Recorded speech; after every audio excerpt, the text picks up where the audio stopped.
Dispensary सरल शब्दों में कहा जाए तो ऐसा स्थान है जहां पर जरूरतमंद लोगों को औषधियां उपलब्ध कराई जाती हैं। इसे हिंदी में औषधालय कहा जाता है।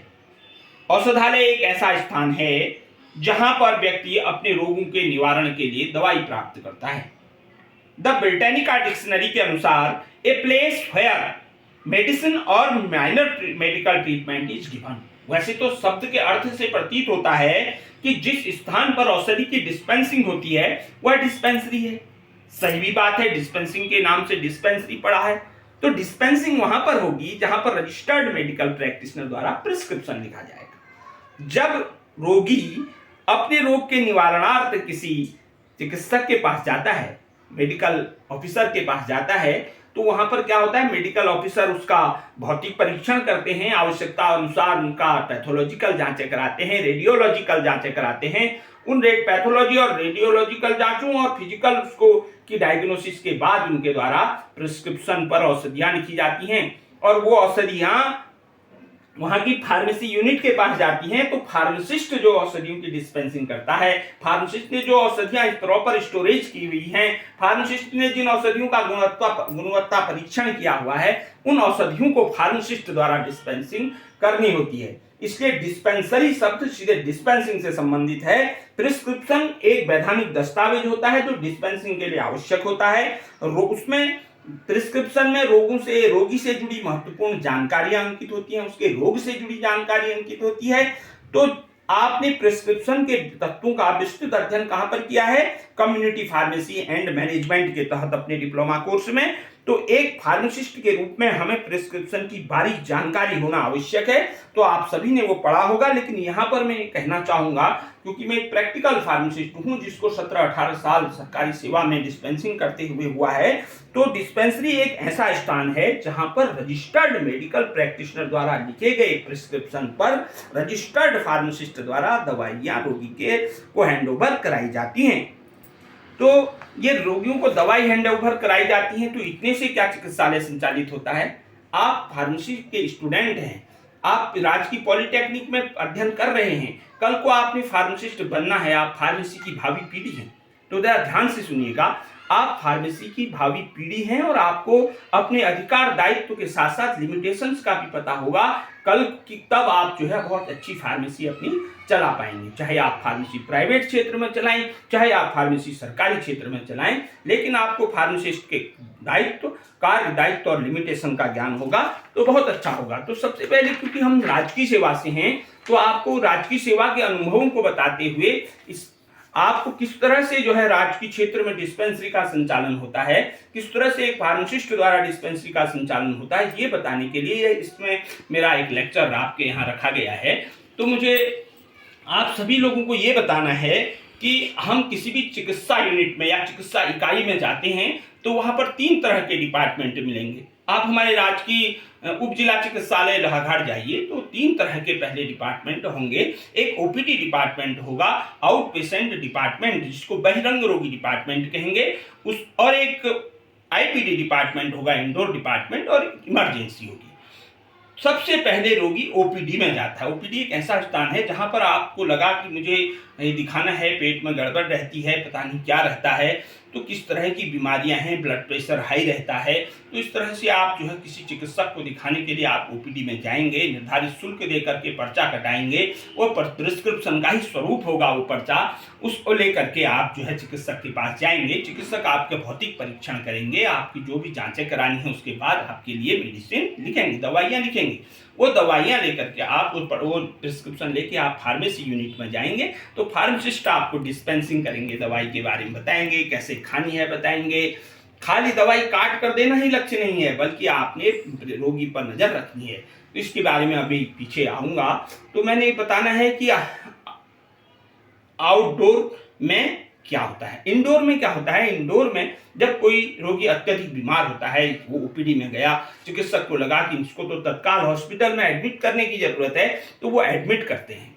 एडमिट करने की, या इमरजेंसी में कोई पेशेंट आया आपातकालीन यूनिट में, उसको लगा कि ये तो एडमिट करने की जरूरत है, तो एडमिट करने के बाद जो बीएसटी डॉक्टर द्वारा लिखी जाती है, उस पर पेशेंट को सेवा देने का कार्य नर्सिंग डिपार्टमेंट का होता है। ऐसे ही चिकित्सालय में इमरजेंसी डिपार्टमेंट होता है। आपको अचानक पेट में दर्द हुआ तो आप कहाँ जाएंगे? ओपीडी में तो लाइन होगी रोगियों की, तो आपके लिए एक इमरजेंसी विभाग बना हुआ है।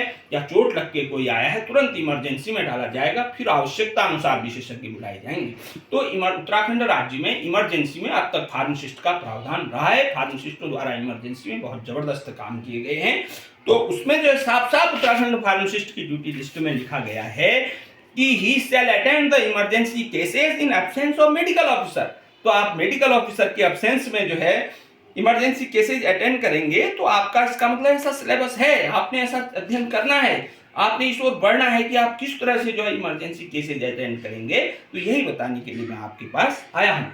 तो अब आप फार्मासिस्ट हैं, आपको अपनी लिमिटेशन पता होनी चाहिए, आपको दूसरे की लिमिटेशन पता होनी चाहिए। बीइंग ए फार्मासिस्ट, कल आप फार्मासिस्ट बनेंगे तो आप अपनी मेडिकल शॉप खोलेंगे या आप गवर्नमेंट सेक्टर में कहीं जाएंगे, तो क्या किसी के भी प्रिस्क्रिप्शन पर आप दवाइयाँ लिख देंगे? नहीं। किसी भी चिकित्सा यूनिट में कई तरह के आजकल कैडर्स हैं। पहले तो एक डॉक्टर, एक फार्मासिस्ट कैडर, एक नर्सेज कैडर होता था, अब अनेक प्रकार के कैडर बने हैं। उन कैडरों की मैं आपको संक्षिप्त जानकारी देना चाहूंगा कि चिकित्सालय में पहला कैडर होता है चिकित्सक यूनिट, रजिस्टर्ड मेडिकल प्रैक्टिशनर। दूसरा फार्मासिस्ट यूनिट होती है, फार्मासिस्ट। और तीसरा नर्सेज यूनिट भी होती है, पैथोलॉजी यूनिट होती है, रेडियोलॉजी यूनिट होती है, टीकाकरण एवं मातृ शिशु सुरक्षा यूनिट भी होती है। हेल्थ एंड फैमिली वेलफेयर के प्रोग्राम संचालित करने के लिए एनएचएम के अनेक प्रोग्राम होते हैं। कार्यालय होता है, स्वच्छता के लिए कर्मचारी होते हैं, वाहन चालक होते हैं, अनुसेवक होते हैं, अनेक यूनिटें होती हैं। इन यूनिटों में जो मुख्यतः है चिकित्सा यूनिट, चिकित्सक यूनिट, जिसमें आप जाएंगे, एक रजिस्टर्ड मेडिकल प्रैक्टिशनर होगा। रजिस्टर्ड मेडिकल प्रैक्टिशनर कौन होगा?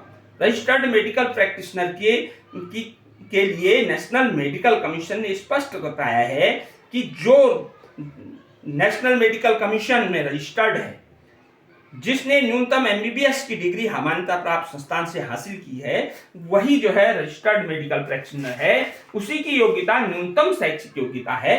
उसके अलावा एमबीबीएस के अलावा कोई भी डिग्री या डिप्लोमा आधारित प्रिस्क्रिप्शन लिखने का, मॉडर्न मेडिसिन पद्धति में प्रिस्क्रिप्शन लिखने का अधिकारी नहीं है। अब दूसरी आई pharmacy unit. Registered medical practitioner द्वारा लिखे गए प्रिस्क्रिप्शन पर जो दवाई डिस्पेंसिंग करने का अधिकारी है वह केवल और केवल रजिस्टर्ड फार्मासिस्ट है। रजिस्टर्ड फार्मासिस्ट के अलावा दवाई का भंडारण, वितरण, हैंडलिंग और डिस्पेंसिंग कोई नहीं कर सकता है। दो प्रकार के लाइसेंस तो प्रमुख होते हैं चिकित्सा स्वास्थ्य विभाग में। एक रजिस्टर्ड मेडिकल प्रैक्टिशनर का, उसे प्रैक्टिस करने, मेडिकल की प्रैक्टिस करने का अधिकार है। एक रजिस्टर्ड फार्मासिस्ट का, उसको फार्मेसी की प्रैक्टिस करने का अधिकार है। तीसरी महत्वपूर्ण यूनिट है नर्सेज यूनिट, जो वार्ड में जो है पेशेंटों को अपनी सेवाएं प्रदान करते हैं। बीएसटी में पेरेंट्रल्स दवाइयों का उपयोग करते हैं। उनके द्वारा फार्मेसी यूनिट में सुबह, प्रत्येक दिन सुबह जो है चिकित्सालय के फार्मेसी स्टोर के लिए इंडेंट लिखा जाता है, वहां से दवाइयां आती हैं और इंडोर में रखी जाती हैं। वैसे तो इंडोर में फार्मेसी प्रैक्टिस रेगुलेशन में इंडोर में फार्मासिस्ट का प्रावधान है, और जिसके लिए जो है भविष्य में प्रयास किए जाने की जरूरत है। तो जहां भी दवाई हो वहां फार्मासिस्ट हो, इस ओर चलना पड़ेगा। होता भी है, क्योंकि ड्रग एंड कॉस्मेटिक एक्ट 1940, नियम 1945, फार्मेसी एक्ट 1948 में प्रावधान है कि रजिस्टर्ड फार्मासिस्ट के अलावा कोई भी no person other than registered pharmacist shall compound, prepare, mix और dispense any medicine on the prescription of medical practitioner। इसलिए फार्मासिस्ट यूनिट बहुत महत्वपूर्ण है और फार्मासिस्ट का काम बहुत महत्वपूर्ण है। तो डिस्पेंसरी का संचालन कैसे करते हैं हम लोग, वो मैं आपको बताऊंगा। किस तरह से मॉडल डिस्पेंसरी का संचालन होता है सरकारी क्षेत्र में, मैं वो आपको बताऊंगा। किस तरह से प्राइवेट क्षेत्र में डिस्पेंसरी का संचालन होता है वो आने वाले समय में मैं आपको बताऊंगा। अभी हमने अपने लिमिटेशंस का ज्ञान किया। तो ये फार्मेसी प्रैक्टिस रेगुलेशन 1995 देश में लागू है, जिसमें सामुदायिक स्तर के फार्मासिस्ट ने क्या क्या कार्य करने हैं उनके बारे में, उनके समस्त कार्यों का इसमें वर्णन किया गया है।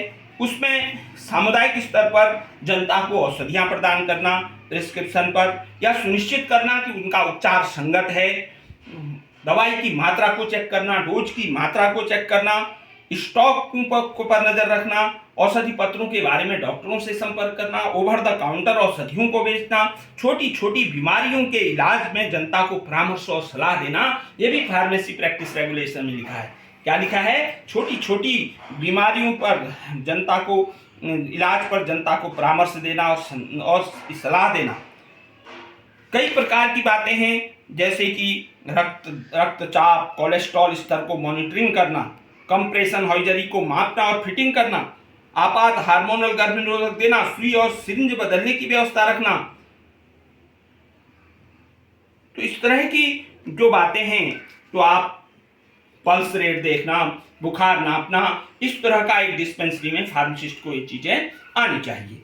तो मैं आप सभी को एक प्रैक्टिकल के तौर पर आपको स्टेथोस्कोप दिखाऊंगा। ये स्टेथोस्कोप है, आपने देखा स्टेथोस्कोप है, ये चिकित्सा प्रोफेशन की पहचान है स्टेथोस्कोप। आप इस स्टेथोस्कोप को देख रहे हैं, इस प्रोफेशन की पहचान है, लेकिन पहचान ही नहीं है, अनेक अनेक डायग्नोसिस के प्रक्रिया में काम आता है। इससे क्या होता है? शरीर के जो हमारे ऑर्गन्स हैं, जो हमारे शरीर के ऑर्गन्स हैं, उनकी विशेष प्रकार की साउंड होती है। उन साउंड को मेडिकल प्रोफेशनल पहचानते हैं। जैसे कि इससे मुख्यतः तीन प्रकार की साउंड है, तीन चीजों की साउंड तो इससे मुख्यतः देखी जाती है स्टेथोस्कोप से।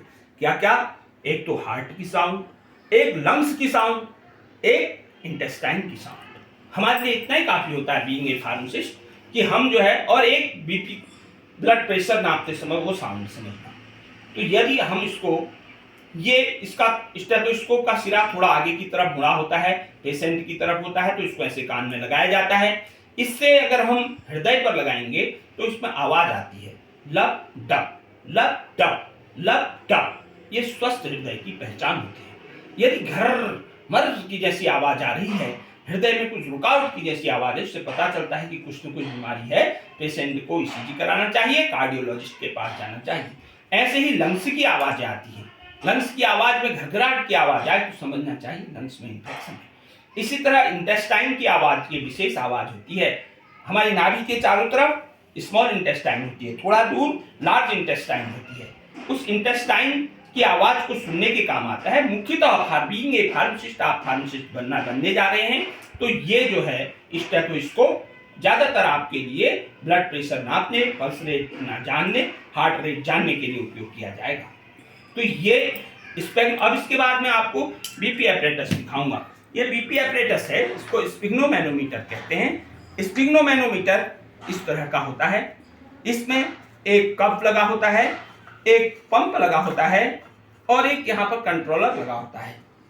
इसको कंट्रोल करना है, वाल्व होता है इसके अंदर, इसको हाथ में लगाया जाता है। कैसे लगाया जाता है? ये हमारी बांह है, हमारी बांह के बीच में एक रूक्स होती है जगह, यहाँ पर हमने स्टेथोस्कोप रखना है। यहाँ पर 2 उंगलियां रख करके, 2 उंगलियों के बाद का जो हिस्सा है, इसमें हमने स्पिग्नोमैनोमीटर जो बीपी सेट है, इसको यहाँ पर इसका कप बांधना है। इसका कप बांध करके हमने देखना है अधिक टाइट तो नहीं है या अधिक ढीला तो नहीं है, एक निश्चित उसकी माप होती है।